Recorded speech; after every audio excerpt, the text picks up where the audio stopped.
Okay. So explain ko lang ang ating form for your final requirement, which is the culinary heritage of Mabalacat City. Okay. So number one na fill upan is the background of the dish. Okay. So more or less self-explanatory naman. Um, so halimbawa sa number one, sa una is the name of the dish. Okay. Halimbawa, um, for example, uh, Tintad. Ayan. Okay. Now, as you all know, so Tintad, it's also known sa mga ibang lugar.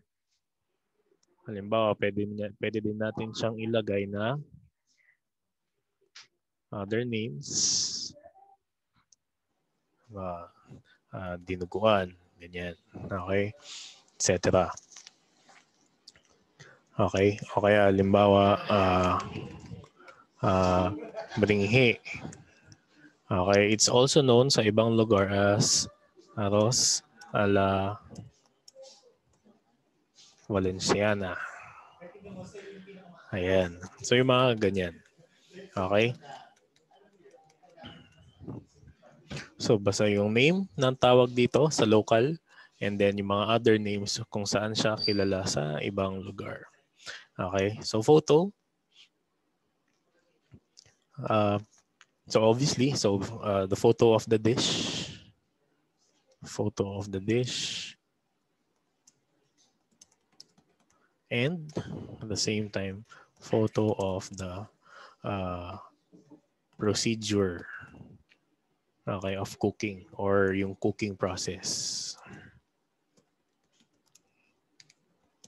Ayan. Okay, so yun yung mga kailangang ilang. So dalawa lang naman, at least dalawa. So yung, take note, both of this should be actual photos. Meaning, so habang nag-field work kayo, so yung actual na dish na pinakita sa inyo ng heritage bearer or yung actual na process na niluluto ng ini-interview ninyo, so yun yung inyong pipicturan. Okay? Alright.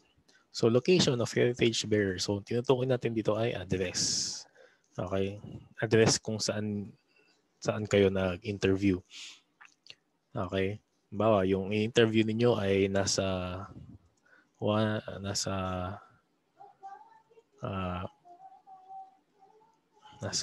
3 Maginhawa Street, Barangay 1,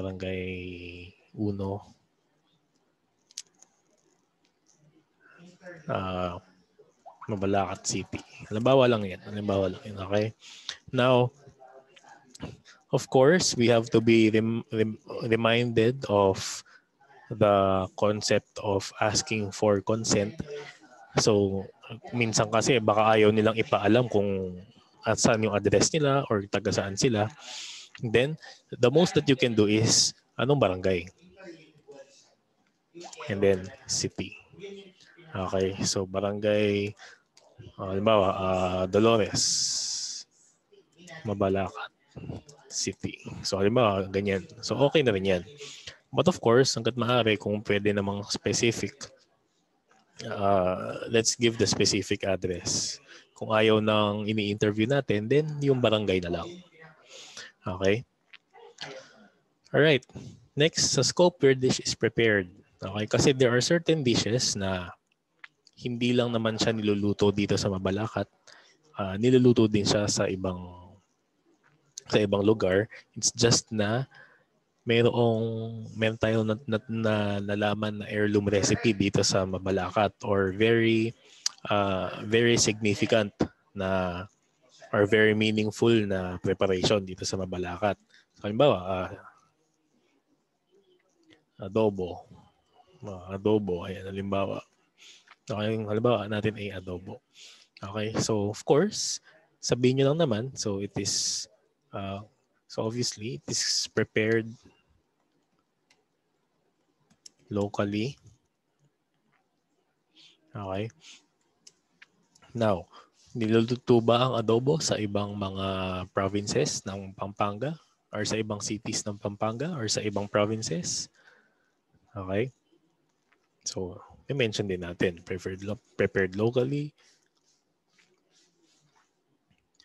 in other towns of Pampanga. Okay, now, sa labas ng Pampanga, niluluto ba siya? Prepare ba siya? So, i-mention din natin. And in other parts of the Philippines. Ayan. So, para ma-determine natin ang scope niya. Okay. Now, what if, halimbawa, sa Pampanga lang siya niluluto? Hindi hanggang dyan lang. Okay. If you want, pwedeng direktahin mo na. Prepared locally and in other parts of the Philippines. Bawa, sinigang. Given yan. So, in other parts of the Philippines. Alright. Next, description of the dish. So, andito naman ang ating mga kailangang i-consider. So, yung description niya in terms of visual, anong itsura niya. Okay. Aroma, anong amoy.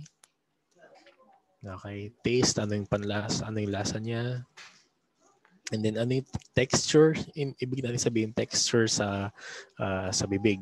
Okay. Yung iba kasi, halimbawa yung crunchy, ayan, malambot. So yun yung mga inaanapin sa texture.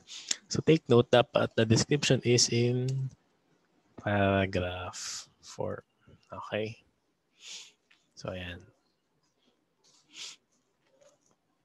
So ano yung mga pwede nating sabihin sa visual? So yung color combinations, ba yung color ng finished product, ba kung kaldereta yan, di ba? So predominantly orange, tapos nandyan yung colors ng mga ng patatas, ng peppers.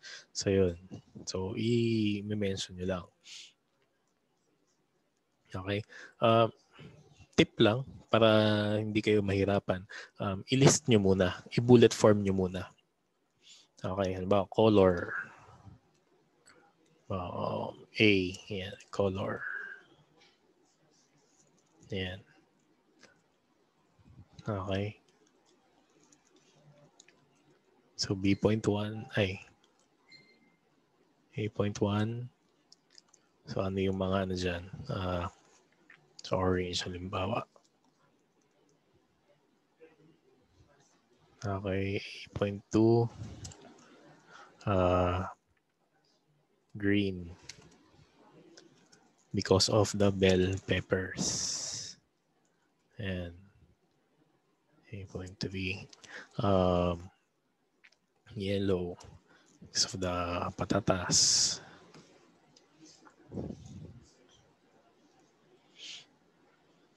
Okay, orange. Bakit siya nag-orange?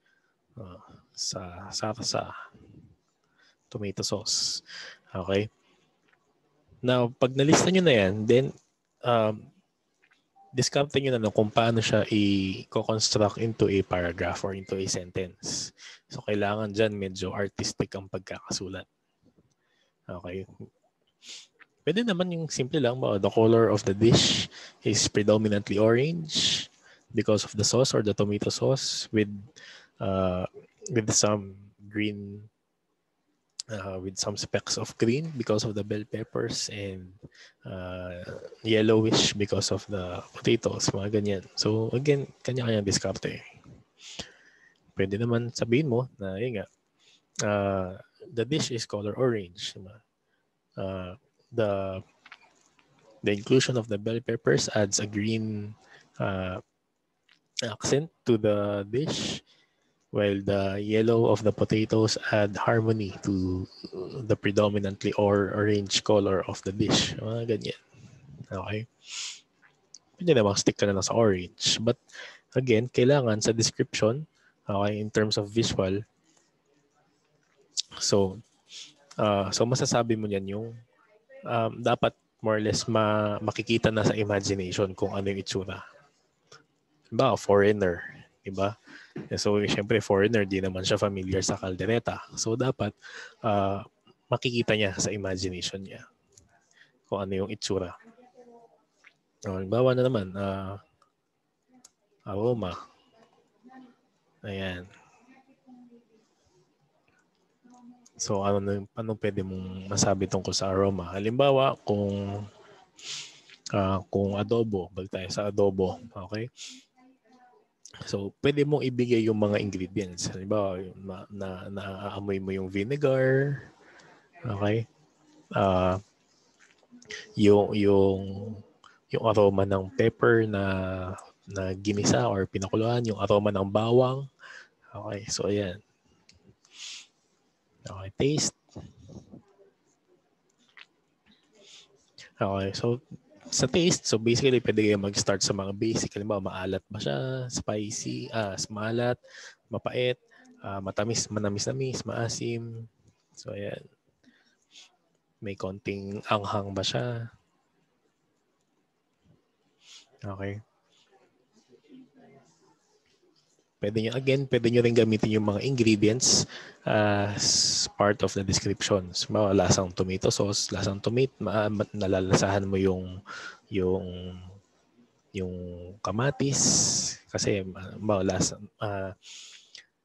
yung lasa ng toyo naging mellow siya dahil hinaluan ng suka. So mga ganyan. Okay, texture. So yun malutong, makunat, malambot, crunchy. Okay, so ayan. Okay, next. So for the ingredients used. So given naman to, medyo obvious naman yung sa ingredients. Okay. Ang lang, minsan kasi, di ba, pag nagluluto, wala siyang halong measurements. Parang isang kurot lang ng asin, ganyan.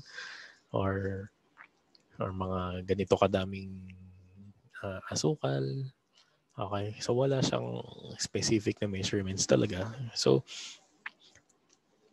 meron tayong two options dyan. Okay. So una, so base sa kung ano yung mismong sinabi ng ating mga ini-interview. So ayan. Pag sinabi niya mga 2 kurot ng asin, mga ganyan. Okay. Now, kung gusto niyo, pwede niyong lagyan ng konting 1 teaspoon of salt or 1 teaspoon of sugar. Okay. Pero again, hindi naman kailangan eksakto. Pinaka-safe na yung kung ano yung sinabi ng ini-interview ninyo. So, yun yung gagamitin ninyong measurements. Okay. So, cooking procedure. So, magmula sa lahat. Sa paghugas ng ingredients. So, tapos hihiwain siya ng ganito. Okay. Tapos pakukuluan or igigisa, etc. etc. So, alam niyo na yan. Recipe. Okay. Now, halimbawa, what if meron silang ingredient na pinipitas lang halimbawa sa puno sa bakuran nila, sa ganyan. So, pwede nyo na i-include yun. Okay, halimbawa kung may tanim na kamote, tapos kung paano nila, lalo na kung very meaningful ang procedure ng pag-harvest. Okay. Yung kung very ordinary lang naman, halimbawa binibili lang sa palengke, ganun. Okay, so kahit di nakasali yun. Pero kung meron special procedure, halimbawa, or merong special meaning ang pag-harvest ng specific na ingredient, okay, or merong specific na procedure sa pag-prepare ng ingredient, okay, so yun. So, i-include siya dito. I'm sorry, yung pag-harvest pala ng ingredient, so kasama siya dito sa ingredients. Okay. So, consumption procedure. So, ito hindi naman sa lahat ng kaso. Okay, pero meron kasing iba na sa ganitong klase ng putahe, halimbawa, merong special way kung paano kainin. Halimbawa, ibabalot mo muna siya sa dahon bago mo kainin. Okay? So, yung mga ganyan. Okay, halimbawa, kailangan kailangan biyakin mo muna sa part na to, tapos sisip-sipin mo yung katas or yung sabaw. O yun. Okay. So, now what if wala naman siyang special procedure? Halimbawa, adobo, wala naman siyang ano. So, pwede nyo lagay, NA, ganyan lang. Okay, basta wag nyong iiwan na blanco ang mga portions. Okay, ayos mo ba?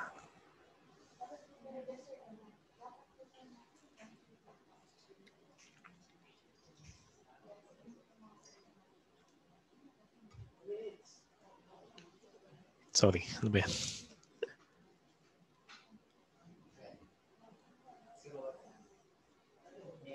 Okay, so next, so occasions when dish is prepared and eaten. So ano yung mga special occasions? Okay ba? Birthdays, handaan, fiesta. Okay. Niluluto siya kasi ibebenta. Okay. Or kinakain lang siya for ordinary occasions, everyday occasions lang, everyday meals. Okay, so yan. So i-identify siya dyan. Okay. So next, provenance. So sa provenance, so yan, inaalam natin kung saan nanggaling yung recipe. Halimbawa, ang nalaman natin, yung adobo. Okay. So paano natin naalamin to? Okay. So tatanungin natin halimbawa doon sa interviewee. Okay. Kanino nyo po natutunan ang recipe na ito? Okay. Tapos sasabihin niya, natutunan ko ito sa nanay ko. Ganyan. Okay. Tapos, kilala nyo po ba kung sino yung nagturo sa nanay ninyo or kung kanino nyo natutunan? And then, pabalik lang ng pabalik. Okay, hanggang sa umabot tayo sa pinakamatanda na alam ng tinatanungan ninyo na naging source ng recipe. Okay. Maganda halimbawa dito kung meron silang documentary, yung iba kasi may notebook, tapos doon nila sinusulat yung mga family recipe nila. Ayan, yung mga ganyan. Kung wala, okay lang. Pwede namang oral na lang. Pero iti-trace back natin. So, kanino nyo po natutunan? Sino po yung nagturo sa inyo? Kanino niya po kaya natutunan? Okay. Trace back.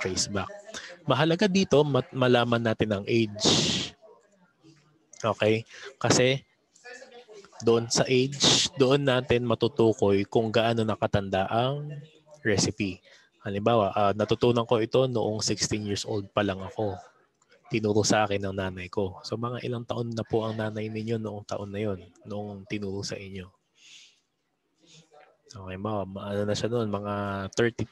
So, o kaya mga 40 years old na siya nung tinanong niya yun. Ay, nung tinuro niya sa akin yung recipe. Okay, tapos po, so kanino niya po kayo natutunan? Tinuro sa kanya ng lola ko, nung dalaga pa siya. So mag-estimate lang tayo nun. But mahalaga kung kaya niyong alamin ang mga years, kung kailan, ilang taon siya nung tinuro sa kanya, ilang taon ang magulang, ilang taon ang lolo or lola nung tinuro doon sa magulang. Okay. Or ilang taon ang magulang nung tinuro sa kanya, nung lolo nila, ganyan. Okay. Next, the transfer of knowledge of the recipe. So tinanong nyo halimbawa si Aling Lucia, halimbawa si Aling Lucia. Si Aling Lucia ba, tinuro niya na ba ang recipe na iyan sa anak niya or sa mga pamangkin? So ayan. So kanino na i-transfer ang knowledge sa pagluto ng putahe na yun? Okay. So number 3, yan yung isa sa mga mahalagang components ng form natin. Okay. Ang pinakamahalaga din talaga is number 4 and number 5.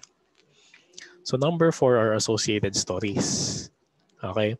Diyan yan ang magse-separate sa mga dish na dino-document natin sa mga between ordinary dishes lang, yung mga ordinary putahe lang, okay, sa mga putahe na mayroong significant meaning or mayroong significance to the community.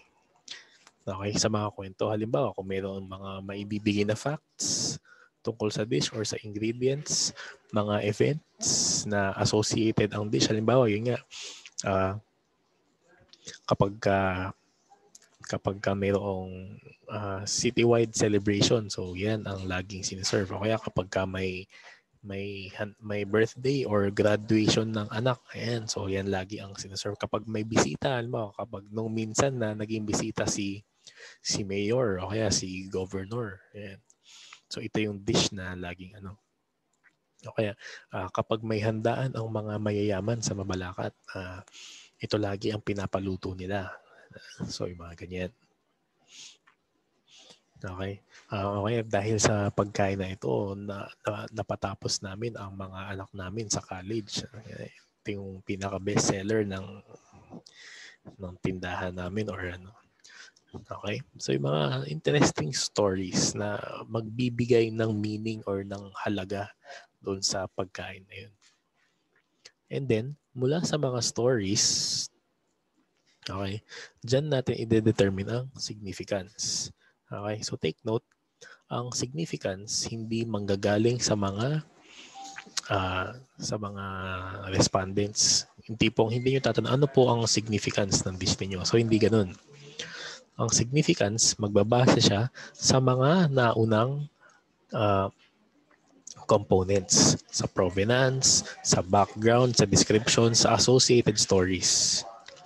Okay? Kumbaga, dito papasok ang inyong interpretation ng significance ng dish base sa mga naibigay sa inyong information ng respondent ninyo. Halimbawa, ito, sabi nga natin na yung dish na to ang ang bumuhay sa pamilya namin na dahil sa dish na to napagraduate namin ang anak namin, di ba? Napatayo namin yung bahay, etc. etc. Okay, so sa tingin niyo saan significance siya papasok? Aesthetic, economic, political, religious, or social? Tama. Okay, so sa economic siya sa papasok kasi yun nga, di ba, nakapagbigay siya ng kabuhayan sa pamilya na yun. Okay, so ganun siya. So sasabihin nyo na so aesthetic. Sa aesthetic, makikita nyo yan sa description, diba? Sa visual, lalo na sa lasa. Okay, ang aesthetic ng pagkain, mas makikita talaga yan sa lasa. Masarap ba siya? Okay, babalik-balikan nyo ba siya? Ayun. Economic, yun nga yung sinabi natin. Nakatulong ba siya sa kabuhayan ng pamilya or mas maganda ng community? Okay. Okay. Political, wala masyadong ano yan, pero na lang halimbawa. Yung biskwit na to, ito yung madalas na binibigay ng mga politician kapag nangangampanya sila. Okay? So anything na may related sa power. Okay, so political yan. Religious. So ano ba pag religious? So halimbawa kapag Holy Week, o yan, di ba, bawal yung baboy sa mga Katoliko.